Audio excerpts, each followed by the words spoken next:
رسول اللہ صلی اللہ علیہ وسلم نے ارشاد فرمایا کسی کا کوئی لین دین ہو تو اس کے لیے حلال نہیں ہے، اگر وہ اللہ اس کے رسول پر قیامت پر ایمان رکھتا ہے تو حلال نہیں ہے کہ اس کو لکھے بغیر 3 دن وہ معاملی لین دین اور وہ ریٹن فارم میں نہ لے کر آئے اس کو.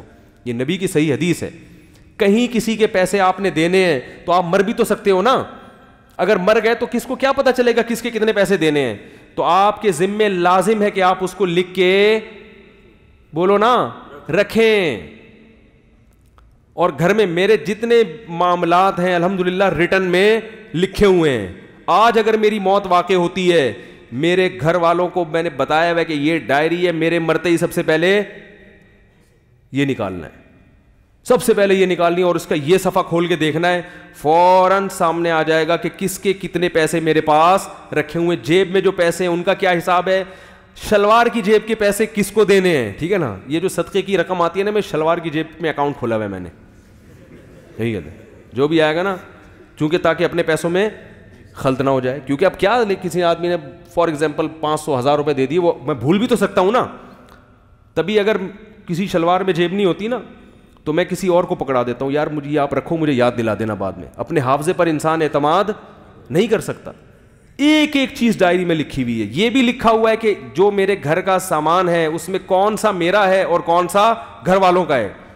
مرنے کے بعد اس میں بھی کوئی گڑبڑ بولو نا بھائی نہ ہو. کوئی بڑی چیز ایسے ہوتی ہے، مثال کے طور پہ ایک فریج رکھا ہوا ہے، مثال دے رہا ہوں، اگر بالفرض وہ آپ کی زوجہ کا فریج ہے تو آپ کے مرنے کے بعد کچھ امکان تو ہے نا کہ جھگڑا ہو، بیوی بولے یہ فریج میرا ہے، ممکن ہے لوگ بولیں یار ہو سکتا ہے یہ وراثت کا ہو اور یہ پی گئی، بدگمانی تو پھیل سکتی ہے نا. تو یہ سب چیزیں آپ پر کیا ہے، لازم ہے آپ اس کو لکھ کے رکھیں. آج آپ مرتے ہیں فوراً پتہ ہونا چاہیے کس کا کتنا پیسہ. میں اس کو کیا کرتا ہوں، میں اس لیے آپ کو بتا رہا ہوں آپ اس کو عمل کریں. ہم نے بھی خود تھوڑی، ہمیں اتنے فنڈر تھوڑی ہیں، بڑوں نے ہمیں سمجھا کے اس راستے پر لے کر آئے ہیں. میں اس کو یہ کرتا ہوں کہ وہ معاملات لکھتا بھی ہوں، اس کی تصویر کھینچ کے گوگل ڈرائیو پہ بھی ڈال دیتا ہوں تاکہ ڈائری گم ہو جائے. آج اگر وہ ڈائری گم ہو گئی، اللہ نہ کرے کوئی حادثہ ہو گیا تو پھر کیا رہے گا، کس کے کتنے پیسے رکھے ہوئے تھے. بھائی ارے بھائی غلط باتیں کر رہا ہوں تو بتا دو یار. بھائی جس کے جتنے کی زکوٰۃ کتنی ہے، کس کو کتنے پیسے دینے ہیں، مر گیا تو یہ زکوٰۃ کہاں پہنچانی ہے، یہ صدقہ کہاں پہنچانا ہے، یہ میری ذاتی رقم ہے، یہ فلاں کی امانت ہے، یہ یوں ہے، یہ ایک ایک چیز. تو اس میں ڈائری میں لکھ کے کیمرے سے اس کی تصویر کھینچ کے کہاں ڈال دیتا ہوں، گوگل ڈرائیو. ایک باقاعدہ فولڈر، اور اس کی کسی قریبی جاننے والے کو اس کا پاسورڈ دیا ہوا ہے کہ بھئی میں مر جاؤں تو فوراً یہ پاسورڈ ہے، یہ کھول کے چیک کر لینا. کیوں؟ اس لیے کہ وہ ڈائری اگر گم گئی، گم تو دنیا میں سب کچھ، بچے گم جاتے ہیں تو ڈائری نہیں گم سکتی کیا؟ اللہ سب کے بچوں کو محفوظ رکھے. ایک چیز نہیں گمتی بس. اچھا خیر.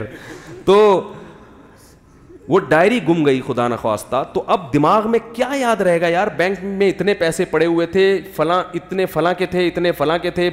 بینک اکاؤنٹ میں بھی پیسے ہوتے ہیں بعض دفعہ، کیا رہی ہے، حافظے پر تھوڑی اعتماد رہتا ہے انسان کو، سب پاگل ہو جائے گا وہ.